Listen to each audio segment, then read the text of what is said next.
അങ്ങനെ പെട്ടെന്നുള്ളൊരു നാട്ടിപ്പോക്കൊക്കെ കഴിഞ്ഞിട്ട് തിരിച്ച് ഹോസ്റ്റലിലേക്ക് തന്നെ പോകാൻ കേട്ടോ. എത്ര തന്നെ വീട്ടിൽ നിന്നിട്ട് തിരിച്ച് ഹോസ്റ്റലിൽ പോയാലും ചെറിയൊരു സങ്കടമൊക്കെ കാണും. അത് പിന്നെ അങ്ങനെ ആണല്ലോ.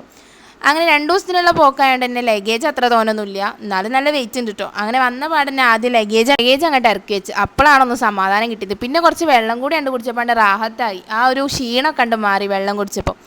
ബാഗ് ഇറക്കി വെച്ചതും ആദ്യം നോക്കിയത് ഉമ്മ കൊടുത്തിട്ട ഫുഡ് വല്ലതും ലീക്കായിട്ട് പോയിക്കണമെന്നോ. എന്തായാലും ഒന്നും ലീക്കായി പോയിട്ടൊന്നുമില്ല. നല്ല സ്മെല്ലുണ്ട് കേട്ടോ. സംഭവം നല്ല വെളിച്ചെണ്ണപ്പത്തിരിയും പിന്നെ ചിക്കൻ കറിയും. എപ്പോൾ വീട്ടിൽ നിന്ന് ഹോസ്റ്റലിലേക്ക് തിരിച്ചു വരികയാണെങ്കിലും ഉമ്മ ഇങ്ങനത്തെ ഐറ്റംസൊക്കെ കൊടുത്തേക്കോട്ടെ. എനിക്കും ഫ്രണ്ട്സുകൾക്കും എല്ലാവർക്കും കൂടി കഴിക്കാൻ വേണ്ടിയിട്ട്. ഒന്നിരിക്കൽ പൊതിച്ചോറാവും, അല്ലെങ്കിൽ ഇങ്ങനത്തെ രാവിലത്തെ കടി ചിക്കൻ കറി അങ്ങനെ എന്തെങ്കിലുമൊക്കെ. അപ്പോൾ ഇന്ന് എന്തായാലും വെളിച്ചെണ്ണപ്പത്തിരി നല്ല ചിക്കൻ കറി ആയിരുന്നു.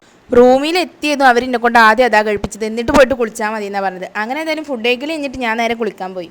കുളി കഴിഞ്ഞ് വന്നപ്പോൾ സായൻ ഈ കവറും പിടിച്ച് നിൽക്കണം. എന്താ വെച്ചാൽ എൻ്റെ റൂമിലുള്ള വേറെ കുട്ടി വന്നാൽ അപ്പോൾ അവൾ വരുമ്പോഴും ഫുഡ് കൊണ്ടുവന്നിരുന്നു. ഞങ്ങൾക്ക് എന്ന് പറയുമ്പോൾ ഫുഡ് തിന്നാൻ കിട്ടുമ്പോൾ ഒക്കെ ഒറ്റയടി കണ്ട് കിട്ടും, അല്ലെങ്കിൽ തിന്നാൻ അല്ലെങ്കിൽ ഒന്നും ഉണ്ടാവില്ല റൂമിൽ. ഇന്നെന്തായാലും തോന്നുന്നുണ്ട് കേട്ടോ തിന്നാൻ. അങ്ങനെ എന്തായാലും തിന്ന ക്ഷീണം മാറ്റാൻ വേണ്ടി എപ്പോഴത്തും പോലെ തന്നെ ഒന്നാണ്ട് കിടന്ന് ഉറങ്ങി.